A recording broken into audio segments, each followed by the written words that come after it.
E aí, rapaziada? Vamos estudar, né? Vamos sair do Facebook, sair do Instagram?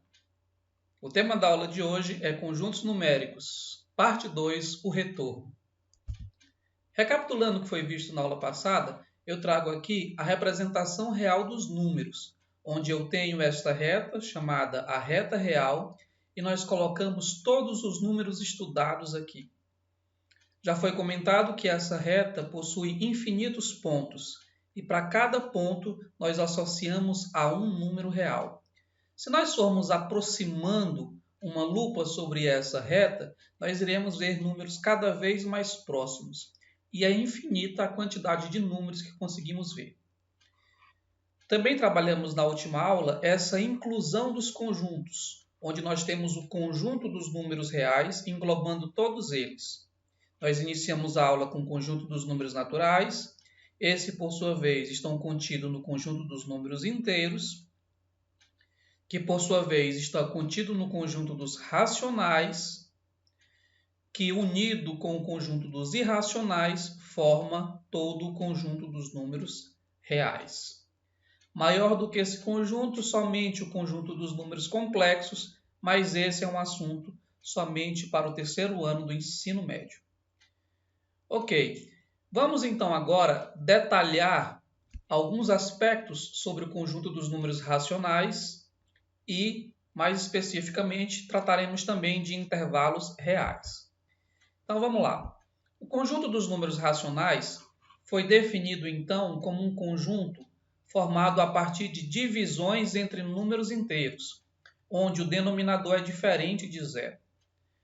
Porém, nós demos aqui alguns exemplos de racionais escritos na forma de dízimas periódicas, mas nós não especificamos como obter uma divisão de inteiros a partir de dízimas periódicas. É o que faremos agora. O primeiro caso a ser trabalhado é o caso do decimal exato. O decimal exato é aquele onde eu tenho um número finito de casas decimais, que são esses números após a vírgula. Neste caso, nós temos uma única casa decimal. Nós temos o decimal exato 0,2. Para representar este número a partir de uma fração, basta que eu repita o número no numerador e divida por uma potência de 10, onde o número de zeros colocados aqui será o número de casas decimais. Neste caso aqui, 0,2 possui apenas uma casa decimal, portanto, no denominador nós teremos apenas um zero, e este denominador será 10. Então, nós temos 0,2 como sendo 2 décimos. É claro que nós podemos simplificar esse número, obtendo então 1/5, mas nós não entraremos nesses detalhes nessa aula. Nós apenas colocaremos na forma de um denominador com potência de 10. Próximo exemplo, 0,05. Aqui nós temos duas casas decimais, 1, 2. Por esse motivo, a divisão será por 100. Nós colocamos no numerador um número e dividimos por 100 porque tem duas casas decimais. Professor, e quando tiver três casas decimais, como 0,321? É simples, nós repetimos o número e colocamos 3 zeros, portanto a divisão será por 1000. Então, esses três exemplos mostram como nós obtemos, a partir de um decimal, uma divisão de dois inteiros. É por isso que esses números são números racionais. O segundo caso é o caso de dízimas periódicas simples. Dízimas periódicas simples são aquelas em que após a vírgula, que é no início das casas decimais, apareçam apenas algarismos se repetindo. É o caso, por exemplo, do 0,222. Esses três pontinhos aqui indicam que esse número continua com a repetição do algarismo 2. A parte que se repete é chamada de período. Neste caso, o período vale 2. O período é 2 porque este é o valor que se repete. Para representar este número como uma divisão de inteiros, procederemos da seguinte maneira. Nós colocamos aqui no numerador o período, que no caso é 2, e vamos dividir por uma quantidade de 9, tantos quanto forem os algarismos do período. No nosso caso, o período tem apenas um algarismo, que é o algarismo 2. Portanto, a divisão será por 9. Vejamos mais um exemplo de uma dízima periódica simples, que é aquela onde após a vírgula nós temos um número se repetindo. Esse número é chamado período. O período dessa dízima aqui é 31. O período é 31, nós colocamos o numerador. Vemos que o período tem 2 algarismos, portanto a divisão é por 99.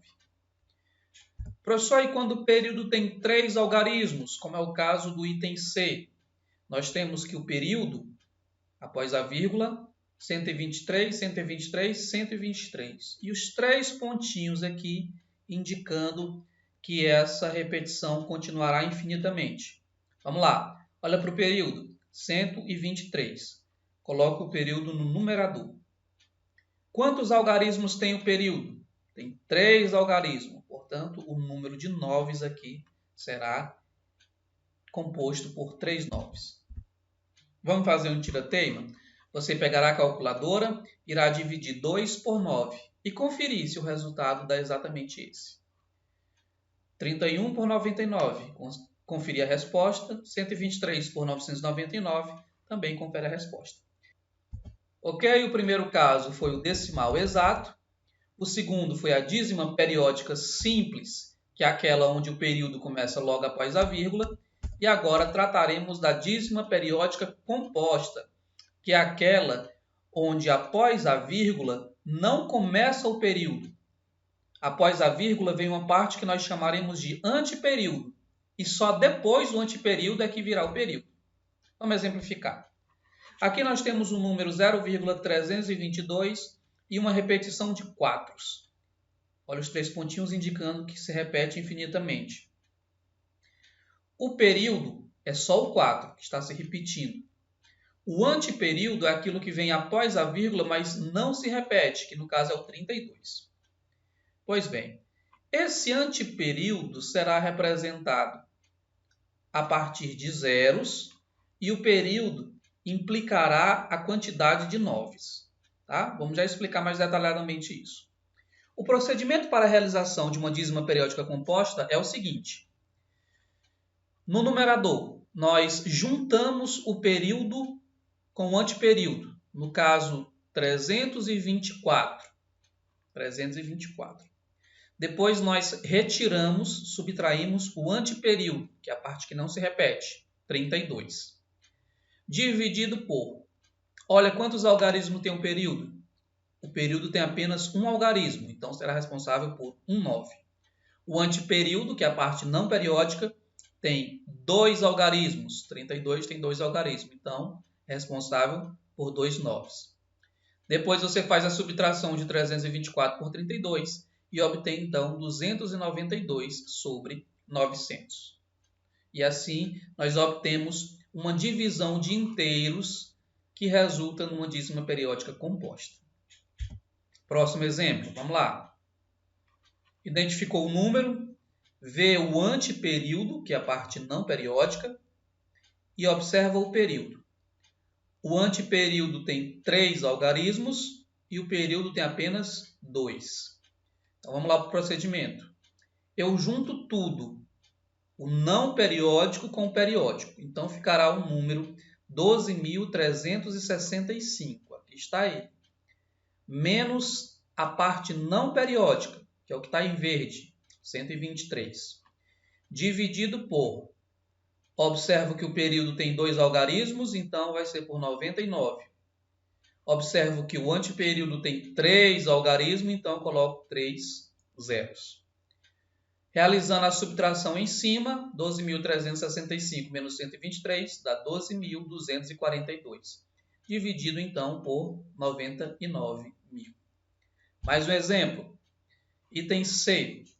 0,876547654. Olha aí, ó. O período 7.654. O antiperíodo, que é o que não se repete, é apenas o 8. Então, vamos lá. Junta tudo, a parte periódica com a não periódica. Ficaremos, então, com 87.654. Menos o antiperíodo, que é 8. Dividido por 4 noves, porque o período é formado por 4 algarismos. E um zero, porque o antiperíodo é formado apenas por um algarismo. Realizando a divisão em cima, 87.654 menos 8, ficaremos com 87.646. Para o nosso tira-teima, você irá pegar a calculadora, realizar essas divisões e conferir o resultado. Essa tarefa é com vocês. Tudo bem? Notaram que até agora nós só trabalhamos números onde a parte inteira é zero? Isso não quer dizer que esse processo só tenha valor para esse caso. Nós, por exemplo, podemos trabalhar um número onde a parte inteira não é zero, como 2,888. O período tem o número 8.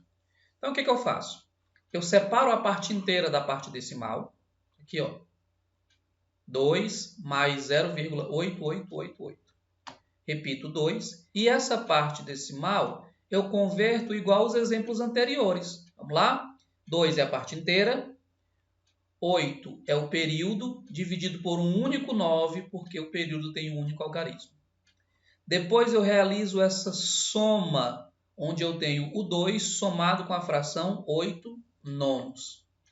Existe uma forma rápida de fazer isso, tá? Você lembra lá da quarta série? Onde a professora tirava o MMC, que era 9, dividia pelo de baixo e multiplicava pelo de cima? Tem um procedimento bem rápido para realizar essa soma aqui, ó. Basta que você multiplique o denominador pela parte inteira e, nesse caso, porque o sinal é de mais, some com o numerador. E conserve o denominador. Ficará assim, ó. 9 vezes 2 dá 18, 18 mais 8 é 26. Sobre 9. Vamos para o próximo exemplo? 3,656565. Eu separo a parte que é inteira da parte decimal. Aqui está a parte inteira e trabalho somente a parte decimal como nos exemplos anteriores. 65 sobre 99. 99 porque o período é composto por 2 algarismos. Depois eu somo essas frações. 99 vezes 3 dá 297. Somo com 65, que dá 362.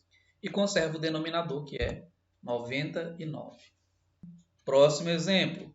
4,3454545. Olha que confusão, né? Primeiro, vamos separar a parte inteira, está aqui. E vamos trabalhar com esse decimal com o que nós aprendemos lá nos exemplos anteriores. Repetindo aqui o decimal, nós temos que essa dízima periódica é composta, o período é 45 e o antiperíodo é 3. Lembra como é que a gente faz? Junta o não periódico com o periódico, 345, menos o que não se repete, que é 3, dividido pelo número de noves que compõe o período. O período tem 2 algarismos, coloca 2 noves. O antiperíodo apenas 1, coloca um 0. Realiza a subtração, 345 menos 3 dá 342. Agora é que eu vou somar o 4 com essa fração. Para isso, eu multiplico 990 por 4, que dá 3.960, e somo com 342, conservando então o denominador. O resultado dessa soma é 4.320. Então, este número decimal corresponde a 4.320 dividido por 990. Mais uma vez, é hora do tira-teima, onde você irá, através de uma calculadora, encontrar o resultado dessa divisão e comparar com este resultado. Tudo bem? Ok, então com isso nós encerramos a parte de dízimas periódicas e representação em números racionais. Vamos então aos intervalos reais. Quer saber o que é intervalo? Nada mais é do que um conjunto de números reais localizados entre dois extremos. Esses extremos serão marcados a partir desses colchetes. Essa é a figura do colchete para dentro. O colchete para dentro indica que o extremo pertence ao intervalo. Ele faz parte do intervalo. O extremo para dentro, o colchete voltado para dentro, indicará também que o intervalo é chamado fechado naquela extremidade. E nós representaremos geometricamente com uma bolinha cheia.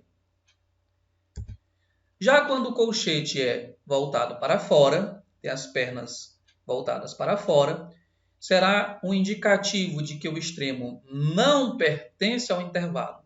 Esse intervalo é dito aberto e é representado geometricamente com uma bolinha vazia. Se estiver difícil de entender até agora, então preste atenção no quadro que resumiremos tudo isso. Aqui nós temos em 3 colunas a representação algébrica do intervalo, a representação na reta real e a descrição dele. Comecemos então com o primeiro conjunto. Observe onde está o x. Ele está entre A e B, sendo então menor ou igual a B e maior ou igual a A. Vamos então à leitura deste intervalo. X pertence aos reais, tal que x é maior ou igual a A e menor ou igual a B. Vocês percebem que os extremos A e B pertencem a esse intervalo, porque esse conjunto fala em menor ou igual e maior ou igual. Se os extremos A e B pertencem, nós indicaremos então com os colchetes para dentro. Estamos trabalhando então com um intervalo que é fechado nos dois extremos, fechado no A e fechado no B. Ao representar na reta real, nós colocaremos então, essa parte vermelha indica todos os valores de x que estão entre A e B. E observa essa bolinha, é uma bolinha cheia, né? Nós dizemos que essa bolinha é a bolinha fechada, o que indica que o extremo A participa do intervalo. Ele é fechado também no B, o que indica que o B também pertence ao intervalo. A descrição, então, é um intervalo fechado de extremos A e B. Na contramão do exemplo 1, nós temos esse outro exemplo, onde x continua ainda estando entre A e B. Porém, nesse caso, nós temos as pernas do colchete voltadas para fora. Isso indica que os extremos não pertencerão ao intervalo. Nem o A, nem o B pertencem, porque eu só quero os elementos que são maiores que A e menores do que B, não podendo ser iguais. Não podendo ser iguais, repito. Portanto, o intervalo aqui é aberto, onde os extremos não participam. Na representação, nós temos que o intervalo é só dos números que estão entre A e B. E a bolinha no A é uma bolinha vazia, que chamamos de bola aberta, e no B também uma bolinha aberta, ou seja, vazia, indicando a expulsão dos extremos. Então, a descrição é um intervalo aberto de extremos A e B. A partir de então, você tem uma mistura dos exemplos 1 e 2. Por exemplo, neste terceiro aqui, o x é menor estrito do que B, só menor, e maior, mas podendo ser igual a A. Portanto, ele é fechado no A, mas é aberto no B. Na representação no eixo, você tem a bolinha fechada no A e aberta no B. O A está no intervalo, mas o B não está. Próximo exemplo. X é maior do que A e menor ou igual a B. Aqui o X pode ser B, mas não pode ser A, tem que ser maior. Então, os valores entre A e B, tirando-se o A, porque é aberto nele, e colocando-se o B, porque é fechado nele. Lemos então que a descrição desse intervalo é um intervalo aberto à esquerda, no A, e fechado à direita. Próximo exemplo. Conjunto dos números maiores ou iguais a A. Pessoal, aqui só tem o extremo inferior. O extremo superior é infinito. Olha a simbologia do infinito. Como é um infinito no sentido positivo, nós chamamos mais infinito. Tá? Então, aqui é o conjunto dos números que são maiores ou iguais a A. Então, é do A para frente. Professor, pode ser A? Pode. Por quê? Porque o intervalo no A é fechado. Tá? Então, esse aqui é um intervalo ilimitado fechado à esquerda. Olha o mesmo intervalo ilimitado, só que aberto à esquerda, que é quando eu expulso o ar desse intervalo. Expulsando a letra A, nós temos apenas os números maiores do que A. Tudo bem? E o que vem a partir de então, nada mais é do que uma repetição de tudo isso. Então é importante que a gente aprenda a interpretar. Tá? Repito, quando a bolinha estiver fechada, nós diremos que o intervalo é fechado e os extremos participam. Quando a bolinha é aberta, indica que os extremos não participam do intervalo. Vamos trazer agora aqui alguns exemplos de operações envolvendo esses intervalos. Vamos matar então saudade da teoria dos conjuntos. Tá? A primeira operação que eu vou fazer aqui é a união, onde eu tenho o conjunto A dos números que são reais, que são maiores do que menos 6 e menores ou iguais a 4. Então, vamos lá. O x é maior do que menos 6, portanto, à esquerda o intervalo é aberto, o extremo não participa. E à direita o intervalo é fechado, participa. Já o conjunto B, todos os números entre menos 2 e 8. Só que ele é aberto à esquerda e fechado à direita. Tá? O menos 2 não pertence, mas o 8 sim. Aqui eu tenho uma representação, olha o conjunto A. Todos os números reais localizados entre menos 6 e 4. Só que o 4 pertence, olha a bolinha cheia, e o menos 6 não pertence. Já o conjunto B, todos os números reais entre menos 2 e 8. Só que o menos 2 não pertence, o 8 sim. Vamos então fazer a união. A união é o conjunto dos números que estão em pelo menos um dos conjuntos. Então, o que eu faço? Eu faço a união desses dois pedaços aqui, né? Vou unir este pedaço com este. Como se eu fizesse uma sombra, né? E aí a sombra vai ser todo este intervalo. Agora é hora de analisar apenas os extremos. Notaram aqui o menos 6? O menos 6 pertence ao conjunto A? Não, não pertence. Também não pertence ao B. Logo, ele não estará na união. Por isso que no extremo menos 6 o intervalo foi aberto. Já o extremo 8, embora não participe do conjunto A, mas ele participa do conjunto B. E dessa forma estará na união. Por isso que esse intervalo é fechado. E agora, como é que eu faço a representação deste intervalo aqui? Vamos escrever? É simples, ó. É o conjunto dos números que são reais, portanto, x pertence aos reais, tal que x está no meio, entre 8 e menos 6, só que ele é menor ou igual a 8 e maior que menos 6. Portanto, o resultado é o conjunto dos números reais menor ou igual a 8, maior ou igual a menos 6. Vamos falar da interseção agora? Vamos lá, pega o conjunto A, é o intervalo fechado nos dois extremos. Perceba que tanto a esquerda quanto a direita é fechado, no 1 e no 10. Já o B é aberto, no 3 e no 12. Olhando para o conjunto A, nós temos que o 1 pertence ao intervalo, o 10 também. E olhando para o conjunto B, vemos que o 3 não pertence ao intervalo, assim como o 12 também não pertence ao intervalo. Então, aqui é a representação do intervalo de 1 até 10, fechado à direita e à esquerda, e o intervalo B, do 3 até o 12, aberto nas extremidades. Na hora de fazer a nossa interseção, só será interseção se estiver nos dois ao mesmo tempo. Essa parte aqui não está nos dois, porque não está no B. Notem, ela só está no A. Então, não estará na interseção. Essa parte aqui ela está tanto no A quanto no B. Portanto, entre 3 e 10 estará nos dois. E estando simultaneamente nos dois, estará na interseção. Este outro pedaço só está no B, não está no A. Portanto, não estará na interseção.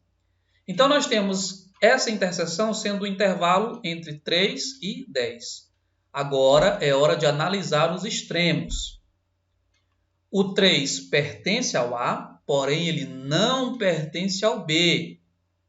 Se ele não pertence ao B, ele não poderá estar na interseção. Por isso que aqui é aberto.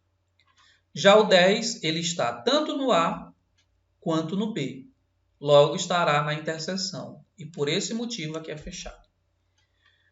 Vamos descrever esse conjunto? Olha onde estão os elementos x. Menores ou iguais a 10 e maior estrito, aberto, maior do que 3. Portanto, é o conjunto dos números reais entre 10 e 3. Só que fechado no 10 e aberto no 3. Tá claro isso? Ok? Bom, vou dar um spoiler de um assunto que será tratado mais à frente, que é funções, o estudo de funções. Quando estivermos estudando funções, trataremos então de inequações do tipo produto, inequações do tipo quociente. Nessas inequações, nós iremos então saber onde um produto ou onde uma divisão tem um sinal de mais e o sinal de menos. Tá? Mas eu quero aqui que vocês entendam somente os sinais. Tá bom? Vamos imaginar que a função f tenha estes sinais. Professor, o que está sendo indicado aqui? É simples. Está sendo indicado que do menos infinito até o zero, o sinal da minha função f é menos. Dentro do intervalo 0, 2, o sinal é menos também. Dentro do intervalo 2, 5, a minha função tem sinal negativo. E para todo valor maior que 5, o sinal é positivo. Os sinais da minha função g serão negativos depois do 5 e positivos antes do 2. E os sinais da função h estão descritos aqui. O sinal do meu produto f vezes g vezes h é obtido a partir do jogo de sinais. Tá? Menos por mais é menos, por menos é mais. Menos por mais é menos, por mais é menos. Menos por menos é mais e mais por mais é mais. Mais por menos é menos, por mais é menos. Tudo bem. Se a minha inequação quiser saber o conjunto dos números onde o produto é positivo, eu tenho que marcar apenas os intervalos onde o sinal é de mais. Quais são os intervalos onde o sinal é de mais? Esse aqui e esse aqui. Notem que está sendo indicado que ele é fechado no 2 e fechado no 5. E aqui também é fechado no 0. Quando o intervalo for uma união entre dois pedaços, nós iremos indicar essa união a partir do conectivo ou, onde eu irei colocar o primeiro intervalo e unir a partir do conectivo ou com o segundo. Ficaremos assim, ó. Quem é o conjunto de solução dessa inequação? Que é quando o produto é positivo. Será o conjunto dos números que são, olha aqui, ó, se fica para cá, fica menor do que zero, menor ou igual a zero, ou então está aqui, onde é menor ou igual a 5 e maior ou igual a 2. Tá? Eu quero que vocês fixem apenas no intervalo. Tá? Não se prenda muito a essa história de funções, porque vocês ainda não estudaram. Eu quero apenas representar este intervalo aqui. Tá bom? Notem que eles têm dois pedaços. Então, x é menor ou igual a zero e usa o conectivo ou para juntar o outro intervalo, que é x entre 2 e 5, sendo fechado nesses extremos. Pessoal, nós chegamos então ao final dessa aula. Espero que tenha ficado tudo claro. e eu encaminho então a lista de exercícios para que vocês respondam, tá? Um forte abraço e até a próxima. Se tiverem dúvida, é só entrar em contato, tá bom? Um abração, até mais.